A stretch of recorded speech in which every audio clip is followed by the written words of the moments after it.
오늘은 저번 시간에 사사기의 서론에 대해서 우리가 지금 얘기를 하고 있잖아요. 사사기 서론에 대해서 얘기를 하고 있는데 거의 반밖에 못 해가지고요. 그래서 다음 내용들에 대해서 공부를 안 하고 넘어갈 수는 없으니까 오늘 계속해서 이어서 그렇게 하는 걸로 하겠습니다. 사사기의 전반적인 내용이 무엇이냐라는 거예요. 사사기의 전반적인 내용은 역사서가 쭉 진행이 이렇게 되잖아요. 천지 창조부터 노아의 시대를 거쳐서 큰 물의 심판이 있었고, 그리고 그 다음에 노아 이후로 아브라함의 시대가 있고, 그래서 믿음을 갖게 돼서 하나님이 불러주신 그 은혜에 따라 택한 민족이 생기고, 그리고 그 민족이 크게 부흥하는데 애굽에서 크게 부흥하도록 하나님이 그렇게 만드셨다라는 것입니다. 그리고 그 다음에 이어지는 게 출애굽인데요. 출애굽기에 쭉 이렇게 나와 있습니다. 출애굽하는 과정들이 나와 있고, 그 다음에 출애굽하는 과정에서 약속의 땅 가나안에 들어가면서부터 그 땅의 정복과 그 땅에 정착하는 것까지가 그렇죠. 여호수아에 나와 있고, 그 다음 시대를 이어서 설명하는 것이 바로, 그래서 역사서가 이렇게 쭉 이어져 가고 있다는 것을 우리는 그렇게 알고 그런 시각에서 사사기를 바라보는 게 필요합니다. 그런데 여호수아서가 뭐냐 이거죠. 그러니까 그걸 먼저 이해해야 사사기에 대한 내용을 우리가 이해할 수 있을 테니까, 여호수아서는 요단을 건너는 것부터 시작하는 것입니다. 요단을 건너는 것이 무슨 말이냐면 영적으로는 구원을 얻는 것을 의미하는 거예요. 예수님을 믿고 구원을 얻는다. 그래서 우리는 그의 몸을 갈라서, 다시 말해서 요단강을 이렇게 물을 세워서 다른 상태에서 죽음을 보지 않고 건너게 됐다. 라는 그 의미가 예수님을 믿고 예수님의 십자가의 희생을 믿고 우리는 그 보혈을 의지해서 구원을 얻게 됐다. 라는 의미를 표현하는 거라고 했습니다. 그죠? 그러면 가나안 땅에 들어갔으니까 이제부터는 믿는 사람이겠어요? 믿지 않는 사람이겠어요? 그렇습니다. 믿는 사람입니다. 이제 성도에 대한 이야기입니다. 이게 성도들과 성도가 아닌 사람을 비교하는 게 아니라 성도들의 삶에서 믿고 난 후에 그러면 그들이 어떻게 되냐? 첫 번째, 그 큰 기적. 어떤 전쟁이 맨 처음 있었죠? 어디요? 맞아요. 여리고성의 정복은 사람이 할 수 없는 기적을 일으켜서 하나님이 여리고성의 정복을 시작했단 말이에요. 다시 말하면 우리가 구원을 얻고 맨 처음 시작한 그 신앙생활은 하나님의 전적인 권능의 손길로 덮어서 사람으로서는 설명할 수 없는 그 큰 기적을 만들면서 내가 하나님이다 라고 말씀하시는 것부터 시작된다는 거죠. 만약에 그렇지 않았었으면 우리가 하나님을 신뢰하거나 하나님을 믿거나 그러지 않았을 만한 그런 품성을 가진 족속들이다 이런 말이죠. 그런데 그것이 지나자마자 바로 어떤 전투가 있어요? 네, 아이성의 전투가 있죠. 하나님이 일으키신 것을 보고도 사람은 무엇이라고 생각하나요? 그럼 나도 할 수 있지 라고 생각하겠다 이거예요. 그래서 자기 힘으로 큰 싸움을 하나 싸우고 설계하고 그렇게 계획해서 용기를 가지고 던져봤지만 그 싸움은 이기는 싸움이다 지는 싸움이다? 분명히 지는 싸움이라고 가르쳐준 거예요. 그래서 그 지는 싸움을 하지 말고 어떻게 하고요? 하나님을 의지해서 이기는 싸움을 하고 가자라고 성도들에게 가르치는 것이 바로 여리고성 전투와 그 다음에 아이성의 전투였다라는 것입니다. 그리고 하나님을 다시 의지하고 가니까 어떻게 됐어요? 네, 계속해서 승리하는 일이 벌어졌는데 그것이 보통 전쟁이라고 얘기하면 전쟁이 막 며칠에 걸쳐서 하고 몇 달에 걸쳐서 하고 몇 년에 걸쳐서 이렇게 하잖아요. 그런데 하나님이 개입하시는 전쟁은 하루 또는 네, 그냥 하루가 되거나 아니면 하루에 해가 길게끔 만들어서 서라도 그날 바로바로 전쟁이 끝나도록 하나님이 인도해 가시더라. 그 권능의 역사들을 만들어 가시더라. 라고 얘기합니다. 그런데 그렇게 하고 나는 과정들 속에 사람들은 내 속에 있는, 근데 이렇게 가나안에 토착이 정복해가는 그 과정이라는 게 뭘 의미한다고 했어요?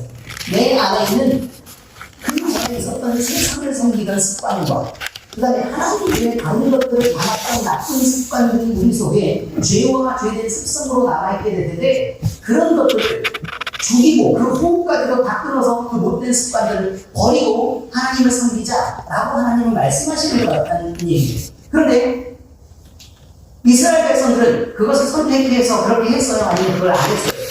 안 했죠. 뭐 때문에 안 한다고 했어요? 1번, 주의력이 부족해서 그들과 계약을 체결해요. 그렇죠? 주의력이 부족해서 그들과 계약을 체결하는데 우리가 마찬가지예요. 우리도 하나님을 섬길 때 조심하지 않아서 우리 속에 그냥 세상과 죄를 받아들이고 그 귀신들을 섬기는 그 나쁜 습관들을 우리 속에 허용하고 용납하는 일이 결국 벌어지게 된다는 거예요. 의인은 이해하시겠죠? 네, 그렇습니다. 그리고 그 다음번에 또 나오는 내용이 뭐냐면 무서워서 못 가는 거예요. 그러니까 귀신들의 세력이 또 세상의 사람들에 대한 무기들이 두려워서 그 싸움을 피하려고 내가 아예 작정하고 신앙생활을 할 때 그렇게 가는 것들이 있다는 거예요. 예를 들면 우리가 아는 사람들 중에 독실한 불교 신자인 그 직장 상사가 이렇게 있단 말이에요. 직장 상사가 이렇게 있는데, 근데 내가 우연히 같은 식당에 앉게 됐어요. 그래서 점심 식사에 밥을 먹으려고 그러는데 내가 하나님 앞에 식기도를 막 이렇게 해야 되는데 그 사람이 쳐다보고 있으니까 식기도를 못하고 그러셨는데 이렇게 끝나는 그런 경우가 많아요. 의미들 이해하시겠죠? 네, 그런 경우는 흔하게 있다는 거예요. 나는 그리스도이다라는 걸 밝히지를 못하는 거예요. 네, 그런 것들입니다. 자, 그 다음에 또 뭐가 있는 거냐면 이제 그만 좀 싸우고 싶다. 그러니까 귀찮고 나를 불편하게 하는 싸움을 싸우고 싶지 않다. 그래서 우리가 노력하고 힘든 것들을 피하고 싶은 거예요. 이렇게 하다 보니 힘든 골짜기라든지 산악지형이라든지 아니면 싸움 잘하는 애들이라든지 이런 건 다 남겨놓게 되었다라고 지금 얘기하고 있습니다. 근데 그렇게 해서 정복을 끝내놓고 여호수아가 그들에게 뭐라고 얘기를 하는 거냐면 나와 내 집은 하나님을 섬기겠다 라고 얘기를 하고 그 다음에 너희는 어떻게 할래? 라고 얘기하니까 우리도 여호와 하나님을 우리의 주님으로 알고 그렇게 섬기겠습니다 라고 그렇게 작정하고 이제 출발하는 게 바로 뭐예요? 사사기란 말이죠. 근데 그 사사기에서 그게 쉬웠겠느냐라는 것입니다. 이렇게 타협하고 자기들도 타협하고 자기들도 무서워서 뒤로 물러나고 또 자기들도 협상을 해서 그냥 그렇게 지금 말은 그렇게 하지만 자기들도 그냥 쉽게 넘어가고 싶었던 그런 일들이 자기의 자손들에게 그렇게 됐었을 것인가 라는 부분에 대해서 우리는 의문을 품고 사사기를 시작하는 거라 그런 말이에요. 그럼 결국 사사기는 무엇을 얘기하고 싶은 거냐라는 것입니다. 자, 그러면 여기서 지금 출발하는 것 자체가 우리는 말씀으로부터 처음 출발하는 것 이거 얘기죠. 그때는 이스라엘의 왕이 없었으므로 사람마다 자기 소견에 옳은 대로 행하였더라. 이것이 주제라 그랬습니다. 이게 무슨 말이겠어요? 결국은 아무리 자기가 하나님 앞에서 바로 서려고 노력하고 스스로 하나님 앞에서 겸비해 선다고 애를 써봤지만 결국은 남겨놓은 것들이 뭐예요? 우상을 섬기는 습관들을 남기고 그들을 또 남겨놓아서 그 구석에 그렇게 남겨놓게 하고 그들과 함께 타협하게 될 수밖에 없는 그런 조건을 남겨놓고 나니까 결국은 그들 속에 이방의 습관, 세상의 습관들, 그 다음에 하나님 외에 다른 것들을 섬기는 습관들이 그들을 덮었다는 말이에요. 근데 되게 신기한 건 뭐냐면 보세요. 이게 이스라엘 전체 땅이라고 생각을 한번 해봐요. 그럼 전체 땅 중에 누가 많아요? 누구를 섬기는 사람들이 많아요? 이게 뭔 소리예요 지금? 우상 숭배하는 사람이 많다니요. 다시. 가나안 땅이에요. 가나안 땅이어서 하나님이 그 땅의 전쟁을 그치겠죠? 그 싸움과 전쟁을 그치겠는데 그 싸움과 전쟁이 그쳐진 이유가 뭐예요? 가나안 땅의 토착민들은 숨어 들어가고 그 다음에 이스라엘 백성들이 거의 대부분의 땅을 완전히 정복이 끝났기 때문에 그 땅에 싸움이 없었던 것이지 만약에 그들의 세력이 이스라엘과 동등하거나 아니면 만약 그들의 세력이 컸었으면 그걸 멈췄겠냐고. 그 말도 안 되는 소리죠. 그죠? 그러니까 멈추지 않고 계속 싸울 수밖에 없었던 이유가 뭐예요? 이스라엘 백성들이 대부분의 땅을 완전히 정복했고 그들은 함부로 숨을 쉴 수도 없을 만큼 이스라엘이 그 땅에서 세력을 형성하고 있었기 때문인 거라고. 대충 이해가 되셨죠? 그러면 보세요. 여기 전체 땅 중에 부분적으로 점점 이렇게 찍혀 있긴 하지만 대부분의 땅들이 이스라엘 백성들이 차지한 땅이란 말이에요. 그러면 결국 시간이 흐르면 나머지 작은 점들이 어떻게 돼야 돼요? 없어져야 되죠. 작은 점들이 없어져야 되죠. 그런데 사사기는 설명하기를 이 전체 넓은 땅의 대부분을 하나님을 섬기는 사람들이 있었고, 그 다음에 작은 점들은 그들에게 마치 곰팡이처럼 작은 점들이 찍혀 있었을 뿐이었다라고 시작합니다. 그런데 시간이 지나니까 어떻게 됐어요? 그 곰팡이는 점점 퍼지고 순결했던 이스라엘 백성들은 하나님을 완전히 잊어버리고 살게 되는 그런 결과를 만들어내게 됐다. 이런 말이죠. 비율적으로만 보면 세력이 작은 숫자가 점점 소멸되어 가는 게 맞습니다. 근데 왜 그렇게 이스라엘 백성들이 점점 숫자가, 하나님을 섬기는 숫자가 점점 줄어들고 그들의 문화가 점점 더 활발하게 됐냐? 이런 말이죠. 애초에 이스라엘 백성들은 하나님을 섬기고 그를 사랑할 마음이 없었다는 것입니다. 그 중심에서 구분되지 않았다는 것입니다. 그러니까 결국은 우리 마음속에요, 예배가 있고 우리 마음속에 찬송이 있고 기도가 있고 라고 얘기를 하는 그런 순간들 속에서도, 실제로 지금 예배하고 있는 순간들 속에서도 우리 마음 가운데 바라는 것이 있다는 거예요. 바라는 것이 있는데 세상에서 엄청 큰 축복을 만약에 쏟아부어 준다면, 그러면 우리의 예배가 더 많이 기쁘고 즐겁지 않겠냐 이 말이에요. 아니라고요? 여러분은 어떻게 생각을 하세요? 세상적으로? 지금 당장 내가 세상적인 여러 가지 문제들이 있는데, 하나님을 섬기는 문제가 아니고 세상적인 문제가 있는데 돈 문제가 걸려 있었어요. 그런데 갑자기 문자가 이렇게 딱 왔어요. 그래서 이렇게 보니까 그 돈 문제가 완전히 다 해결이 됐다고 문자가 왔단 말이에요. 그러면 얼마나 즐겁고 행복하게 예배를 드릴 수 있을 것인가 라는 말을 하는 거예요.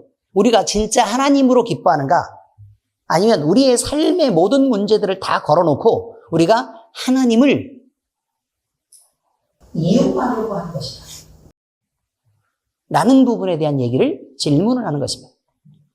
우리는요, 하나님을 사랑한다고 말해요. 하나님을 사랑한다고 말한다고요. 그런데 그리고 하나님을 사랑하는 게 우선된다고 얘기합니다. 그래서 저는 늘 드는 생각이 뭐냐면 그거 함부로 얘기할 일이 아니라는 거예요. 하나님 사랑합니다. 하나님 목소리 듣는 거 하나님이 즐거워하시죠. 우린 주님의 말씀 듣는 게 너무 행복하고 좋습니다 라고 얘기하지만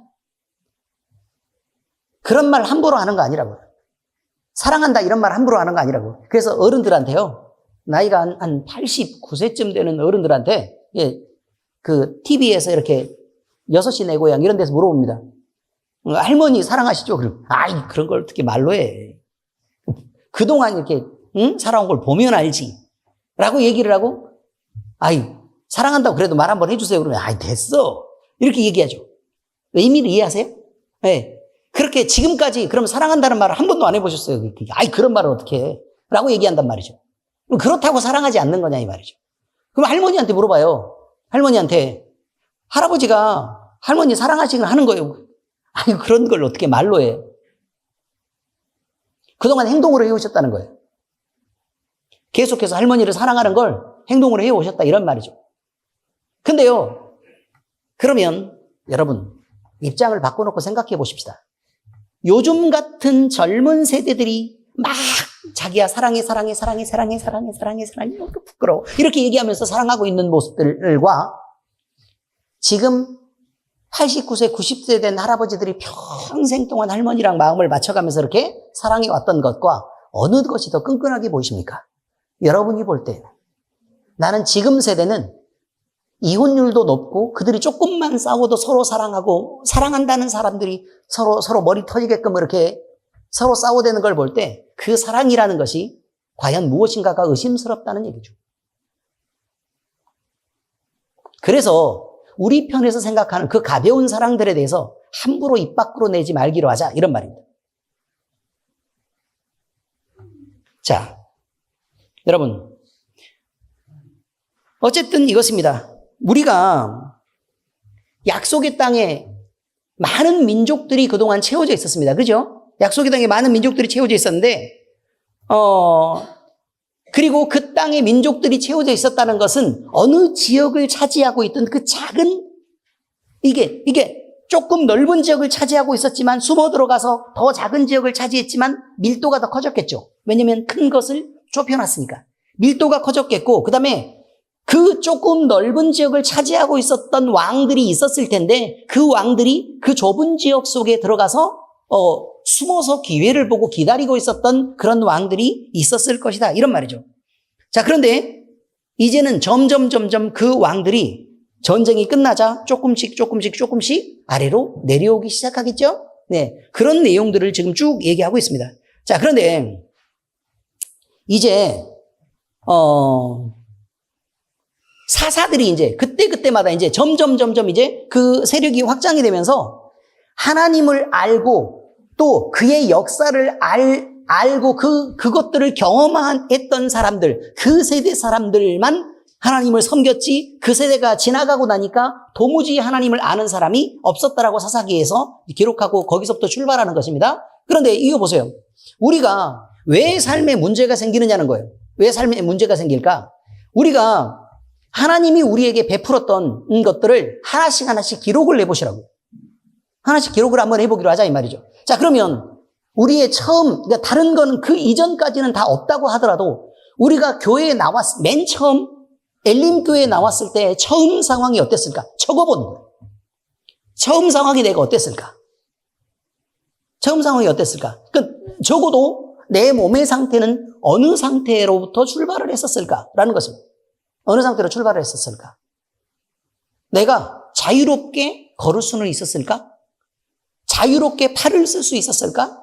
자유롭게 말을 할 수 있었을까? 그 몸 상태는 얼마만큼 부어있고 아니면 건강한 상태에서 얼마만큼 또는 뛰어다닐 수 있는 그런 상태에서 내가 왔을까? 가족과의 관계는 어떤 상태였을까? 내가 갖고 있는 직장이나 직업은 그러면 또 그 직업을 갖고 있었던 사람들과의 관계는 어땠을까? 이런 것들입니다. 그리고 이 교회에 와서 점점 하나님을 만나고 우리가 하나님과의 관계가 점점 깊어져 가면서 또는 하나님을 배신하는 시간들이 중간에 존재하고 그때는 하나님을 혼내시고 또 가르치시고 그러면서 하나님이 그때 내가 여기 있다라고 얘기했던 그런 순간들을 우리는 기억하고 지금의 신앙생활을 하고 있을까? 그럼 지금은 어떤가? 라는 것들을 우리는 늘 살펴야 된다는 것입니다. 그런데요, 지금 보세요. 광야에서 하나님의 수 없는 기적을 보았고 가나안 땅에서 하나님이 하신 일들을 늘 경험했던 사람들은 그들의 평생에 하나님을 섬겼다고 얘기합니다. 그러면 우리에게 기적도 없고 우리에게 하나님의 큰 역사도 없으면 과연 우리는 하나님을 섬길 만한 사람들인가? 라고 다시 질문한다면 하나님은 우리는 그럴 만하지 못하다라는 게 사사기란 말이에요. 하나님의 권능과 크신 기적으로 우리를 이끌어주지 않았다면 우리는 하나님을 감히 믿거나 아니면 그 믿음을 유지할 만한 실력 있는 사람들이 아니라고 얘기하는 게 사사기라 이 말입니다. 그런데 그때마다 하나님은 중간중간에 툭툭 누구를 보내시냐면 하나님의 말씀을 보내기도 하고 또 설교 말씀을 통해서 하나님이 가르치시기도 하고 또 성경을 통해서 또 기도를 통해서 찬송을 통해서 우리 마음 가운데 감동을 주셔서 성령 하나님이 우리의 신앙을 이끌어가고 계신다는 것입니다. 여기서도요 13명의 사사가 등장합니다. 13명의 사사. 그러면 이스라엘이 큰 어려움을 겪었고 그들의 배신의 날이 점점 길어지고 고통의 날이 점점 길어질 때 하나님은 뭘 하셨다고요? 그들을 구원하시기로 작정했다 그 말이에요. 그런데 도대체 얘기를 한번 해보시라고요. 하나님이 왜 우리에게 지금 이런 어려움을 남기셨을까라는 것입니다. 사람들은요, 제가 계속 얘기하는 게 이것입니다. 자, 제가요, 주의 종으로서 하나님의 편을 드는 것이 여러분에게 유리합니까? 아니면 제가 반복해서 질문하는 거예요. 계속해서. 아니면 하나님 앞에서 울고불고 매달리며 여러분의 편을 드는 것이 여러분에게 더 이익이겠습니까? 어떤 게 더 이익이에요? 자, 다시 한 가지 얘기할게요. 둘 중에 하나만 고르면 돼요. 50%니까 찍어도 돼요. 자, 첫 번째, 주의 종으로서 철저하게 하나님의 편을 들면서 제가 이 자리에서 여러분에게 하나님의 뜻을 선포하는 것이 있고, 그럼 때로 냉정해 보일 수도 있고, 때로는 차가워 보일 수도 있을 것입니다. 알죠? 무슨 말인지? 왜냐면 여러분의 편을 안 드는 것처럼 보일 테니까. 자, 두 번째는 철저하게 여러분의 편을 들면서 하나님 앞에 울고불고 매달리면서 여러분의 입장을 대변하는 그런 목사. 1번과 2번 중 여러분에게는 어떤 게 유리합니까? 1번이 유리하죠. 왜 1번이 유리할까요? 그런데 여러분 섭섭하실 텐데요, 그러면. 하나님의 편을 들지 않고 사람의 편을 든다는 건 그는 이미 주의 종은 아니란 뜻입니다. 하나님의 종이 아니에요. 사람의 종이죠. 그러면 하나님의 뜻을 여러분에게 전달하고 하나님의 뜻을 말하고 할 때는 여러분들이 섭섭하고 자, 어떻게 우리한테 저렇게 냉정하게 할 수 있을까? 라는 부분이 있지만 여러분, 잘못할 때, 때로 혼날 때는 부모도 냉정하게 보이는 법입니다. 그렇지 않습니까? 그런데 그렇게 하지 않으면 자식이 어떻게 바로 되겠습니까? 바로 되기 위해서, 복되게 하기 위해서 부모들이 혼내지, 나쁜 짓을 했다고 그 자식 망해버리라고 부모가 혼내고, 아니면 때로 마음이 상하는 말을 하고 그렇게 하도록 하겠냐 이 말이에요. 그 말도 안 되는 얘기입니다. 그런데 지금 이 시대의 부모들은 정신 번쩍 차려야 돼요. 왜냐하면 자식이 듣기 좋은 말을 하고 비위를 맞추면 그 자식이 바로 될 줄 안단 말이에요. 그렇지 않습니다. 주의 교훈과 훈계로 양육하라라고 성경은 분명히 얘기하고 있습니다. 혼날 때는 혼나야 하고 그래야 그 자식이 바른 것과 틀린 것에 대한 기준을 바로 세우고 마음이 더 넓은 사람, 다른 사람을 포괄하고 하나님의 뜻을 받드는 사람으로 자라날 수 있게 되는 것이니까 그런 것들은 늘 생각해서 행동해야 된다 그 말입니다. 자식 비율을 맞추느라고 혹시 내 새끼 기분 상할까 봐 막 벌벌벌벌 떠는 그런 부모들은 자식을 바르게 키울 수가 없습니다. 성경은 그렇게 얘기하고 있습니다. 자, 어쨌든 그렇습니다. 그럼 하나님의 편을 들고 하나님의 입장에서 여러분이 바로 되기 위해서는 이렇게 하셔야 됩니다. 라고 얘기하고 바른 길을 제시해야 여러분이 바로 설 수가 있죠. 늘 어리광 피우고 늘 잘못하고 혼나도 돌이키지 않는 지금 우리 같은 사람들을 위해서 늘 사람의 편을 들고 있으면 어떻게 그것이 주의 종으로 설 수 있겠습니까? 그게 말이 안 되는 거죠. 그래서 어쨌든 주님의 뜻을 가르치고 또 그 안에서 우리가 주님 앞에 바로 서자. 이렇게 계속해서 얘기를 할 때 이게 바른 주의 종이 되고 교회도 바로 서고 또 여러분도 바른 신앙 안에서 하나님의 뜻을 섬길 수 있게 되는 것입니다. 저는 이렇게 조심하고 있는 거예요. 자, 그런데 우리가 이제 여기서 이제 한 칸만 더 나가서 얘기하는 것입니다. 그러면 사사들이 나와가지고 이스라엘 백성들에게 바르게 설 수 있도록 늘 얘기합니다. 잘못된 것에 대해서 지적하고요. 그래서 돌이키라고 얘기합니다. 그러면 혼나고 어려움을 겪었던 사람들은 그렇게 돌이키게 됩니다. 그런데 그 전에 우리는 이것을 알아야 돼요. 우리가 하나님을 배신했던 시간들이 있다고. 우리가 하나님을 배신했던 사건이 있습니다. 예를 들어서요. 이런 게 있어요. 어떤 사건이나 상황 속에서 하나님을 선택할 것인가 아니면 나를 선택할 것인가라는 이 두 가지의 선택의 기로에 서 있는 게 있다고. 제가 안타까운 부분은 이런 거예요. 자, 그럼 그 선택할 부분에 있어서요. 우리는 뭘 선택해요? 하나님을 선택하죠. 당연히. 그렇지 않습니까? 우리는 당연히 하나님 선택하죠. 어떻게 나를 선택할 수 있겠습니까? 말도 안 되는 일이죠. 그래서 하나님 선택한다고요. 그런데 어쩌다가 어떤 사람들은 하나님을 선택하지 않고 자기를 선택하는 사람이 있어요. 그리고 이 정도는 하나님이 이해하고 용서하시겠지라고 말합니다. 여러분, 그리고 나서요. 그러면 그 선택한 것에 대한 결과들에 대해서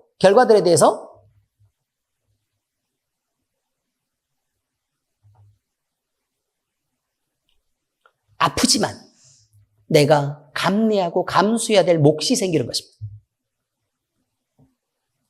이거 중요한 거예요. 자, 내가 잘못했어요. 잘못하고 잘못 행동했다고요. 그럼 하나님이 내가 그걸 깨닫고 하나님 잘못했어요. 돌이키고 다시는 안 그러겠습니다. 라고 회개한다. 잘못을 고백한다. 이 말이죠. 그리고 회개하는 것으로 그 앞의 것에 대한 선택이 달라질 걸로 보이십니까?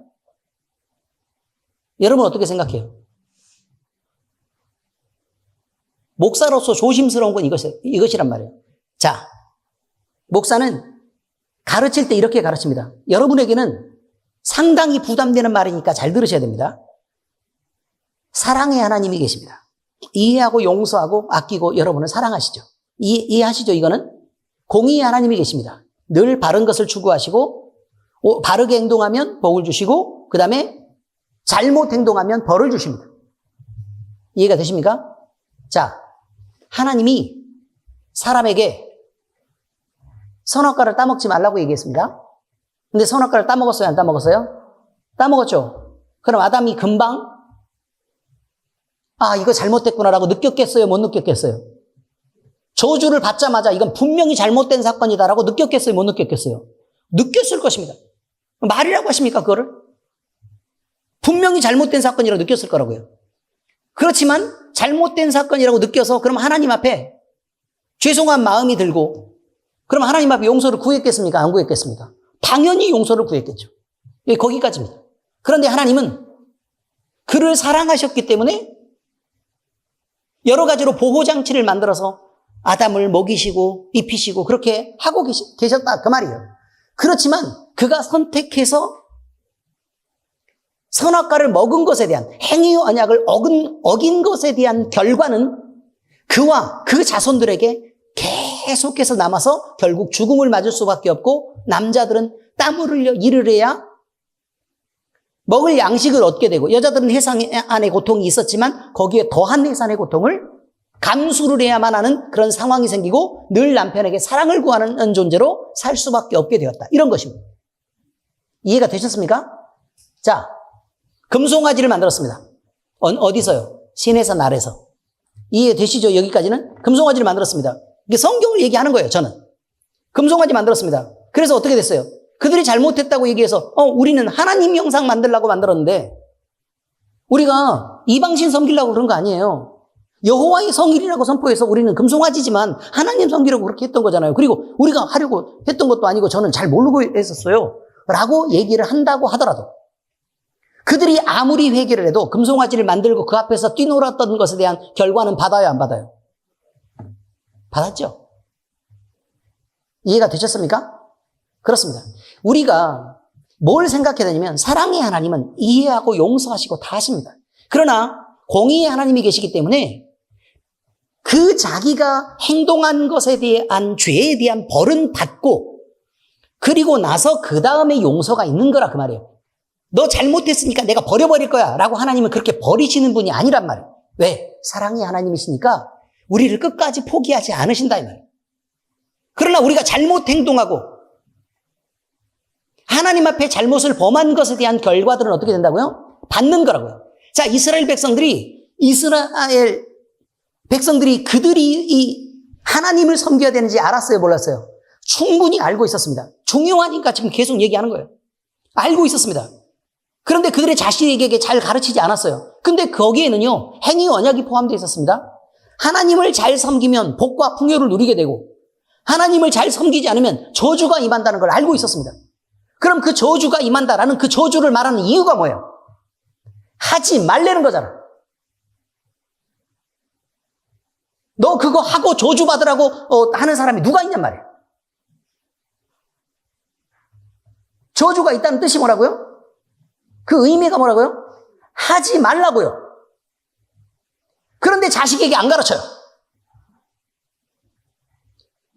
그럼 자식은 해도 좋다는 얘기잖아요. 어떤 의미인지 아셨습니까? 자식은 해도 좋다는 얘기예요. 그만큼 나는 책임을 안 지겠다는 얘기입니다. 네가 믿고 복을 받든 아니면 안 믿고 우상을 섬겨가지고 네가 벌을 받든 그건 나 할 일이 아니고 그건 네 몫이고 라고 얘기하는 것입니다. 어떻게 그럴 수가 있습니까? 그런데 이스라엘 백성들이 여호와 하나님을 떠나서요. 그들이 이방신을 섬기고 그 가나안의 원래 토착민들과 함께 통혼을 하고 그들의 습관들로 다 물들어서 이제 하나님을 아예 잊어버리게 됐습니다. 그랬더니 어떻게 됐어요?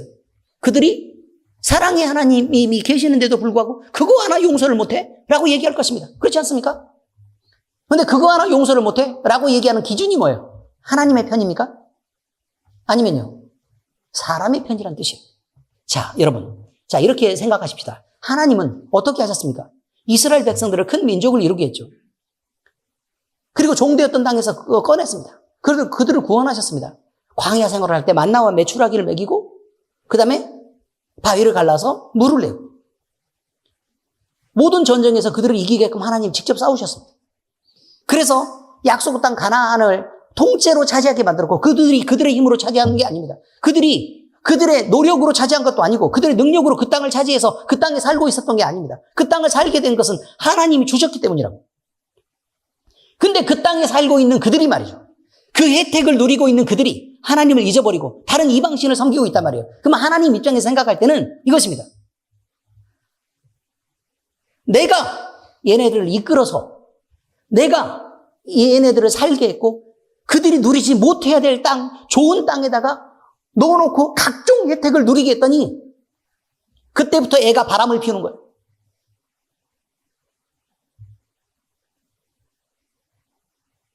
그래서 딴 놈하고 놀아라고 나를 잊어버리고 너 같은 건 필요 없어라고 얘기를 하면서 각종 그 혜택을 예전부터 누리고 있었던 것처럼 그리고 마치 자기가 즐길 자격이 있는 사람이 그 땅에 들어와서 있는 것처럼 바람을 피우면서 간음을 하고 있단 말입니다.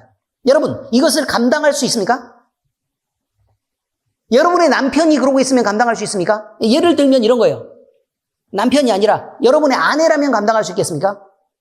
그런 거죠. 내가 돈 다 벌고 내가 집도 사고 내가 차도 사고 내가 땅도 하고 뭐 그다음에 각종 음식에서 막 이렇게 뭐 가정주부도 주부는 아닌데 가정부 가정부입니다.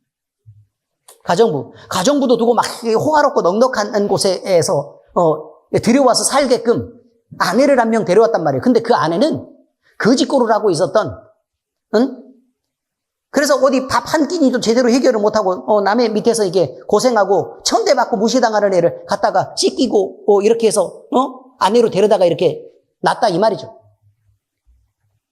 처음에는 엄청 감사해서 막 고맙고 막 어쩔 줄 몰라 하고 내가 당신 때문에 이렇게 살아요 라고 얘기를 하고 있지만 조금 잠깐 살다 보니 마치 자기가 이 땅의 원래 주인이었었던 것처럼 이 집의 원래 주인이었었던 것처럼 나한테 큰 소리를 치고 말을 함부로 하고 자기 주장을 계속 펼치더니 시간이 지나니까 나를 버리고 딴 남자랑 같이 맨날 간음을 하고 그렇게 놀러 다니고 아예 나를 버리기까지 하더라. 그 나를 까맣게 잊어버리더라. 여러분 감당할 수 있습니까? 장로님? 그 꼴을 당하고도 참을 놈이 어딨냐 이 말이에요. 우리 사랑의 캐릭터인 이 권준 성도님은 참을 수 있어요? 이 하나님이 당한 일이 이것이라고 얘기하는 것입니다. 하나님이 당하신 일이 이것이다. 근데 우리는 늘 어느 편에 서 있어요? 그 간음한 여자 편에 서 있는 거예요. 그래가지고 사랑의 하나님이니까 당신이 나를 사랑하니까 날 용서해 줄 수 없어요? 라는 말을 계속하고 있는 것입니다. 그래 좋아. 내가 용서는 한다. 그러나 지금까지 네가 지었던 것에 대해서 그것은 한번 따지고 용서를 하기로 하자. 라는 게 용서죠. 그런데 늘 우리가 얘기하는 건 뭐냐면 당신이 나를 사랑한다면 그 중간에 있었던 내가 했던 그 모든 일은 다 없는 것처럼 싹 지워버리고 그냥 그렇게 하얗게 용서해 줄 수는 없어요? 아니요. 그렇게는 못합니다. 라는 것입니다. 그러니 우리가 행동을 잘해야 된다고 얘기하죠. 행동을 잘해야 된다. 미리 경고하는 이유는 뭐예요? 하지 말라입니다. 미리 경고하는 건 하지 말라입니다. 왜요? 여러분이 피해를 입기 때문에 그렇습니다. 그렇게 거기 가서 바람 피우면 안 돼. 가서, 너 김서방한테 잘해라. 라고 얘기하는 엄마의 말은 뭐 때문에 그래요? 너 그 사람이 하는 고마운 것도 알아야 돼. 내가 너를 키워봐서 아는데 네 성질 다 받아주고 너의 게으름을 다 받아주며 너를 그만큼 사랑하는 사람 너 이 세상에 난 존재할 수 없다. 나도 엄마지만 나 쉽지 않더라. 라고 얘기하는 거 아닙니까? 이해가 돼요? 그냥 그런 것입니다. 자, 우리는 고린도서 11장 26절에 31절까지 같이 읽겠습니다. 시작. 형제들아 너희를 부르심을 보라. 육체를 따라 지혜로운 자가 많지 아니하며 능한 자가 많지 아니하며 문볼 좋은 자가 많지 아니하도다. 자, 여기까지가 뭐예요? 우리가 그렇게 원래 잘났었던 것이 아니다 라는 뜻입니다. 다음 갑니다. 그러나 하나님께서 세상에 미련한 것들을 택하사. 자, 그러면 우리가 택함을 받았어요? 안 받았어요? 받았죠. 그러면 택함 받은 이유가 뭐라 그 말이에요? 그렇죠. 여기에 적혀 있는 대로만 하자면 미련한 것들이기 때문에 택했다. 이런 말이죠. 계속합니다. 지혜 있는 자들을 부끄럽게 하려 하시고 세상에 약한 것들을 택하사 강한 것들을 부끄럽게 하려 하시며 하나님께서 세상에 천한 것들과 멸시받는 것들과 없는 것들을 택하사 있는 것들을 폐하려 하시나니 이는 아무 육체도 하나님 앞에서 자랑하지 못하게 하려 하심이라. 자, 무슨 말이냐면 우리는 미련하고 그 다음에요 약하고 천하고 멸시받고 없는 것들이라 이 말이에요. 근데 이거 인정하기가 어렵죠. 그래도 우리 괜찮은 편인데 라고 생각을 하지만 그렇지 않습니다. 자, 계속합니다. 너희는 하나님으로부터 나서 그리스도 예수 안에 있고 예수는 하나님으로부터 나와서 우리에게 지혜와 의로움과 거룩함과 구원함이 되셨으니 기록된 바 자랑하는 자는 주 안에서 자랑하라 함과 같게 하려 함이라. 이런 말입니다. 우리가 우리 스스로 원래 이 땅에 살고 이 땅에서 누려야 될 것들을 누리는 사람인 것처럼 행세하지 마시라 이 말이죠. 하나님께서 우리에게 베푸신 그 고마움들을 알고 그것을 기억하는 것들이 엄청 중요한 것입니다. 자, 여러분. 그런데 이렇습니다. 하나님은요, 우리가 어떤 약함이나 어떤 질병이나 아니면 우리에게 어떤 문제가 있는 것들을 우리 속에 늘 있도록 그냥 허용하시는 일이 있죠. 그렇지 않습니까? 그렇게 허용하시는 건 도대체 뭐 때문에 그럴까? 이런 거죠. 하나님, 왜 우리에게 질병을 주셨습니까? 라는 거죠. 왜 우리를 이렇게 가난하게 하셨습니까? 하나님, 왜 이렇게 우리를 병들게 하셨습니까? 하나님, 왜 이렇게 우리를 혼자 있게 하셨습니까? 왜 이렇게 우리를 외롭게 하셨습니까? 자, 이렇게 우리에게 여러 가지 요소들을 두고 하필이면 하나님, 왜 남들은 다 부부가 함께 예수님 믿는데 왜 우리 집만 내 남편은 안 믿고 나만 교회 다녀서 이렇게 힘들게 하셨습니까? 왜 그럴까 이 말이에요. 왜 그럴까? 도대체 하나님. 자, 이렇게 남겨지도록 허락한 일이 있다. 가나안 땅에 이방 민족을 남겨두신 것도 이유가 있다는 거예요. 이유가 있다. 첫째는 부패한 이스라엘을 벌하시기 위함이다 이 말이에요. 자, 우리가 하나님 앞에서 바르지 않고 함부로 행동할 때 또 하나님에 대한 순수함을 잃어버릴 때 하나님은 우리로 너 정신 차리지 않으면 혼난다 라고 말하시기 위해 그런 것들이 필요했다 이 말이에요. 보세요. 저 같은 사람이 어떻게 맨날 기도하면서 살겠습니까? 그런데요, 건강할 때는 기도 잘 안 합니다, 여러분. 저도 기도 잘 안 합니다. 그런데 몸이 아프죠? 예를 들어 막 이가 애린다. 그럼 어쩔 수밖에 없어요. 아니, 붙잡고 기도할 수밖에 없죠. 여러분이면 안 그러겠습니까? 나도 그렇고 여러분도 그렇다는 얘기입니다. 어깨가 만약에 아프다. 그러면 맨날 어떻게 하게 돼요? 생전 기도 안 하는 사람이 어깨를 붙잡고 맨날 여기가 아프다 그러면서 사람 앞에도 징징대고 하나님 앞에도 역시 징징대면서 기도할 수밖에 없다. 이런 말이에요. 이해가 되셨습니까? 그러니까 이런 것들은 하나님을 늘 기억하게 하기 위해서 필요하니까 그렇게 남겨두었다. 그 말이에요. 그리고 혹시나 잘못하면 너 그것 때문에 혼난다. 마음을 곱게 써라. 라고 얘기한다. 그 말이에요. 말하는 거 좀 조심하고. 이해되셨습니까? 자, 두 번째. 이스라엘을 시험하여 확인하기 위함입니다. 너 진짜 나 사랑하는 거 맞아? 라는 걸 확인하기 위해서 그냥 그렇다는 거예요. 하나님, 저요, 아직까지는 주님을 향한 순수함을 잃고 있지 않습니다.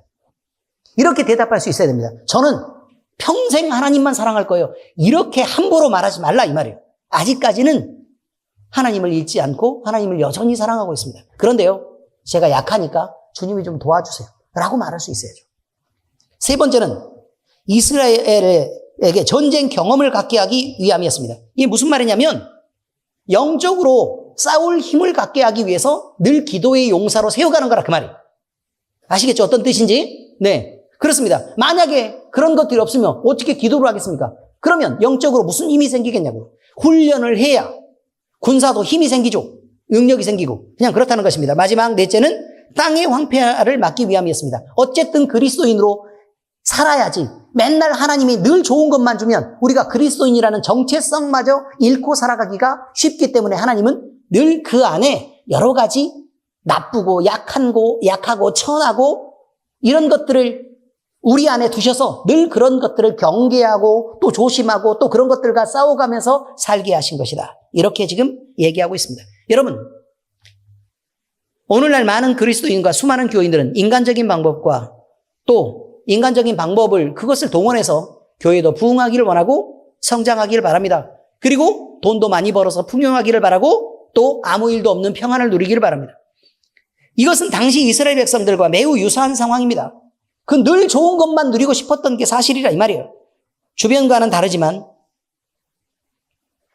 하나님이 왕이 되시고 우리는 그의 백성으로서서 온전한 예배자로 사는 이것, 하나님이 주신 그 약함까지도 감사하면서 사는 이것은, 그리고 하나님의 베푸신 그 기적 같은 삶들을 과거에 일어났었던 일이지만 지금도 감사하면서 그렇게 살아내는 일은 생각보다 쉬운 일이 아니라는 것입니다. 그래서 늘 잊어버리고 하나님한테 덤비고 그냥 함부로 하기가 더 쉽다는 것입니다.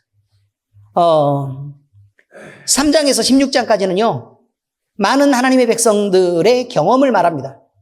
그런데 하나님의 백성이긴 하지만 이 백성들이 하나님을 기억하고 살았던 것이 아닙니다. 그래서 잘못 살면 어떻게 한다고요? 벌을 받죠. 그 내용을 아래쪽으로 쭉 넘어가서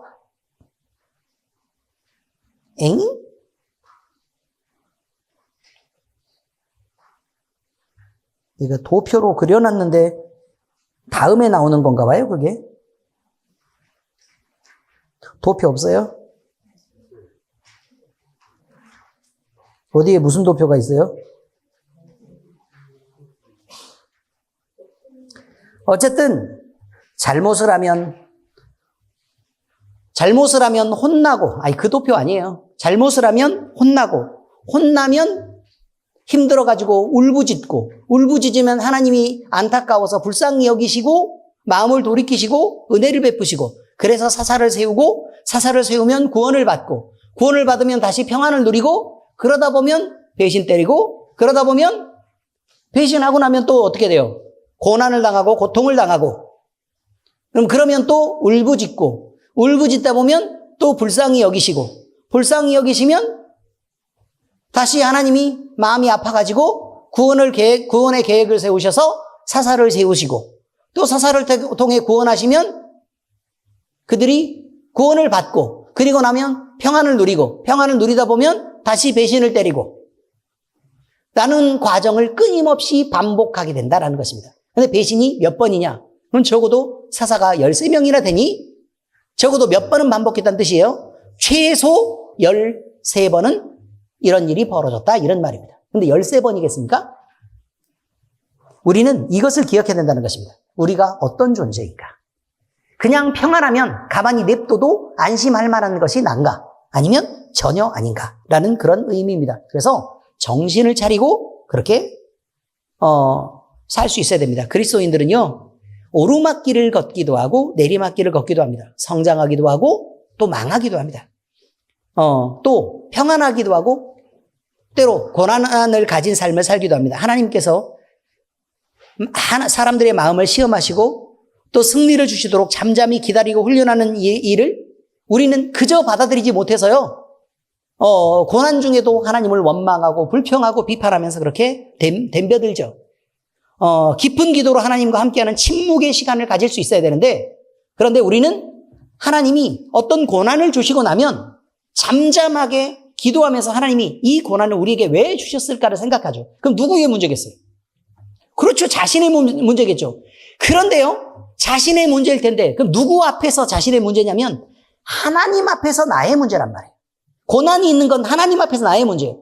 그런데 그것을 누구한테 떠벌리기 시작하냐면 가까운 사람, 엄마, 아빠, 친구들에게 다 떠올리면서 나 이렇게 힘들어. 난 이렇게 어렵게 살아. 네가 좀 위로해줘. 내 말 좀 들어줘. 라는 말을 끊임없이 반복합니다.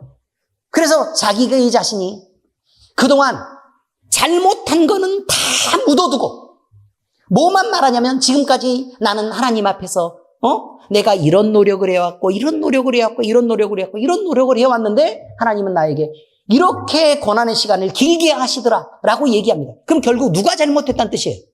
그렇죠. 하나님 잘못했다는 뜻이죠. 내가 과거에 하나님이 무슨 말씀을 하셨는데 내가 이렇게 행동했기 때문에 이 고난의 시간이 있고 그 고난의 시간을 이렇게 감내할 수밖에 없는 상황으로 갔던 것에 대한 아픔을 하나님 앞에서 하나님을 두고 얘기를 해야 되는데 사람 앞에 끊임없이 얘기한다. 이것은 자기 자신의 의로움을 주장하는 것입니다. 그럼 결국 상대적으로 하나님을 욕되게 하는 것입니다. 고난을 주신 하나님에 대해서 인정하지 않는 것입니다. 진짜 말한 것처럼 성경을 그렇게 많이 읽으셨어요? 맨날 기도를 막 엄청 했고 하나님을 그렇게 많이 사랑하셨습니까?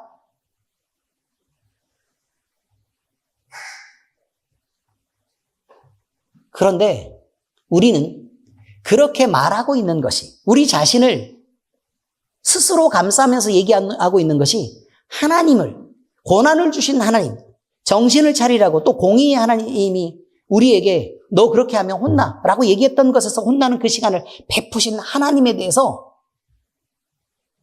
욕되게 하는 거라고요. 그거를 모른다는 말입니다. 그래서 하나님과 함께 침묵의 시간을 가지면서 그가 하나님과의 깊어져가는 시간을 가져야 되는 사람임에도 불구하고 우리는 늘 무엇부터 하기 시작한다? 말로 떠드는 것부터 시작한다. 그러다 보니 나는 사람들 앞에서 잘못한 게 없는 사람이 된 것입니다. 왜냐하면 계속해서 내 의로움을 다 주장했으니까 남들이 다 나를 인정할 만큼 인정하게 된 거예요. 상황이. 대충 여기까지 됐죠. 그럼 그 다음부터는 나는 의로운 사람이 된 것입니다. 하나님이 고통을 주고는 있지만 나는 내가 받고 있는 고난과 고통의 시간을 보내서 하나님 앞에서 회복되기보다는 먼저 내가 설치고 앞으로 나서는 것입니다. 바르지 않습니다. 그러니 여러분 어려움이 있으면 힘든 시간을 보내면 하나님을 찾아가서 그 하나님과 깊은 시간을 가지시길 바랍니다. 그 침묵의 시간 속에서 우리가 늘 자기 자신을 생각하고 그 안에서 깊어지고 그래서 내가 잘못한 것에서 온전한 회개에 이르고 그리고 그 모든 것들을 다 내가 감내하고 감수하고 나서 그 다음에 하나님이 회복을 주시면 그때 진짜 마음속에서 우러나는 감사를 하나님 앞에 드릴 수 있는 그런 경건의 시간, 또 경건한 사람들로 그렇게 거듭나 주시기를 부탁합니다. 쉽지 않습니다. 그리스도인으로 살아내는 것은 그렇게 쉽지 않습니다. 근데 먼저 제가 부탁하는 건 잘못하지 말라는 거예요. 부탁인데. 마음으로도 좀 잘못하지 말고 말과 행동으로도 잘못하지 말라는 것입니다. 자, 그 다음에 거기 이제 다음 페이지를 보면 이스라엘 사사들 나와 있죠. 6대 사사라고 나와 있는 온니엘, 에훗, 드보라, 기드온, 입다, 삼손. 그 중에 드보라는 여자입니다. 아시죠? 네, 여자입니다. 쭉 다 읽었을 테니까. 자, 그런데 지금 여기를 보니까요. 도표로 그렇게 만들어 놓고요. 도표로 만들어 놨는데 그 아래 누가 없냐면, 사무엘이 없죠. 사무엘도 마지막 사사예요. 마지막 사사인데 그가 하는 일이 너무 많았던 거예요. 선지자로서도 이 일을 했으니까, 그러니까 그 사무엘을 마지막 사사로 본다기보다는 그냥 따로 빼가지고 이렇게 얘기를 하기도 하고, 엘리는 대제사장이었잖아요. 그죠? 대제사장이었는데, 대제사장으로만 그냥 분류를 하고, 또 그가 뭐 이스라엘을 뭐 특별히 하나님의 편에 서서 뭘 구원한 일도 없잖아요. 그죠? 그러니까 엘리는 그냥 두는 것으로 그냥 그렇게 정리를 해서 도표를 그렇게 만들어 놓았습니다. 네, 그렇게 보이시죠?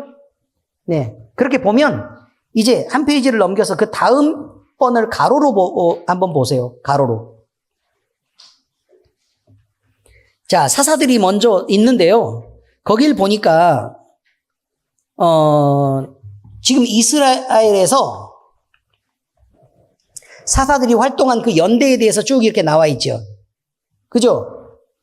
그러면 거기를 보면 아래쪽에 보니까 이스라엘을 핍박했던 또 그 이스라엘을 공격했던 민족들이나 아니면 그 족속들에 대해서 지금 현재 나와 있죠. 그죠? 나와 있고, 그러면 그럼 예를 들면 이렇게 돼 있는 거예요. 메소포타미아 사람들이 이스라엘을 못 살게 굴고 힘들게 했다. 물론 원인은 알죠. 우리가 그냥 볼 때는 그 사람들이 나를 왜 이렇게 괴롭히고 못 살게 할까? 라는 것만 보이겠지만 원인은 뭐예요? 그들이 하나님을 잊고 그 거룩하신 하나님을 섬기지 않았다. 그리고 이방왕을 섬기면서 자기 자신들을 위해서 그냥 뭐 통혼을 하고 뭐 그들의 습관과 함께 어울리면서 죄를 지었다. 뭐 이런 것입니다. 그런데 온니엘을 세워서요. 이스라엘을 구원했던 내용이 나오고 그다음에 또 모압 족속이 또 계속해서 이스라엘을 못 살게 하니까 에훗을 세워서 또 이스라엘을 구원하시고 이게 보이는 것 잘 보이시죠? 가나안 족속이 괴롭힐 때 삼갈과 드보라가 나와 있는 거 보이시죠? 미디안 족속에 대해서 기드온을 세웠고 그죠? 그다음에 아비멜렉이 못 살게 굴 때 또 돌라 보이시죠?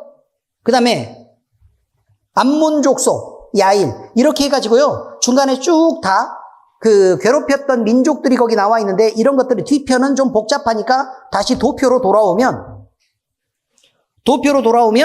자, 그 대적들이 쭉 이렇게 있는데 대적들이 특별하게 대적이 없어도 지금 어떻게 돼 있어요? 하나님이 사사들을 세워서 그들을 이렇게 끌고 가시는 것들도 보이죠? 이해가 잘 되십니까? 네, 그렇습니다. 그래서 여러 가지의 그 특징들도 지금 현재 나와 있고 그래서 어쨌든 이렇게 여러분이 볼 수 있도록 돼 있습니다. 그런데 자, 맨 마지막 페이지로 와서 성읍을 한번 봐주세요. 성읍. 아래쪽에 보니까 온니엘이 지금 나와 있잖아요. 그러면 여러분이 아마 도표를 보고 처음 그 도표를 보면 맨 처음에 적혀 있는 사람이 온니엘일 거예요. 그죠? 최초의 사사예요. 그런데 어디 쪽에 지금 현재 나와 있어요? 유다 땅 헤브론 아래쪽에 있죠? 그죠? 그러니까 여기서 활동했다 그 말이에요. 그런데 여기서 활동했으면 위에 있는 민족까지 다 구원할 수 있었을까요?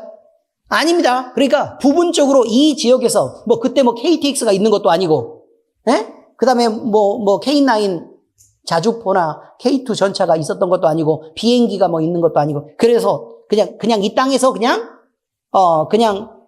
이 주변에 있는 사람들을 구원했다 이 말이죠. 그러니까 우리가 생각을 할 때 온니엘이 세워졌을 때 그 위쪽 지파들은 어떻게 했다 그 말이에요. 여전히 고통을 당하고 어려움에 빠져 있게 되었다라는 말을 지금 하고 있는 것입니다. 대충 이제 이해를 하셨죠? 사사들이 세워진다고 이스라엘 전체가 구원받은 거 아니라고요. 사사들이 세워지면 사사가 활동한 그 지역에 있는 사람들이 구원을 받고 또 사사가 세워져서 어떤 그 대적을 무찌르면 그 대적이 괴롭혔던 범위에 있었던 사람들이 조금 더 그 자유로움을 얻고 이렇게 한다는 의미를 말하고 있습니다. 자, 그러니까 여러분 왕이 세워지면 전체 모두를 다 구원할 수 있을 거 아닙니까? 그죠? 그런데 사사가 세워진 것으로 이스라엘 백성들이 불만을 가졌어요? 안 가졌어요? 그렇죠. 불만을 가질 수밖에 없다고요. 왜 불만을 갖는다고요? 아니 우리에게도 왕이 있으면 이렇게 부분적으로 고통당해가지고 이렇게 부분적으로 고통당하는 사람들 괴롭힘을 당하는 사람들을 이렇게 구원해서 거기만 좀 나아지는 게 아니라 이스라엘 땅 전체가 다 혜택을 입고 함부로 우리를 공격하거나 이렇게 우리의 물건을 빼앗거나 이렇게 못할 거 아니냐는 거예요. 의미는 아시겠죠? 그래서 그들은 뭘 원했냐면 이스라엘의 왕이 있기를 원했습니다. 그래서 이스라엘도 주변처럼 번듯한 나라를 세워지기를 원했다 그 말이에요. 그런데 하나님은 어떤 생각을 갖고 계셨다고요? 문제는 이거예요. 고난을 받는 이유가 왕이 없어서 받는 게 아니라고 얘기하는 거죠.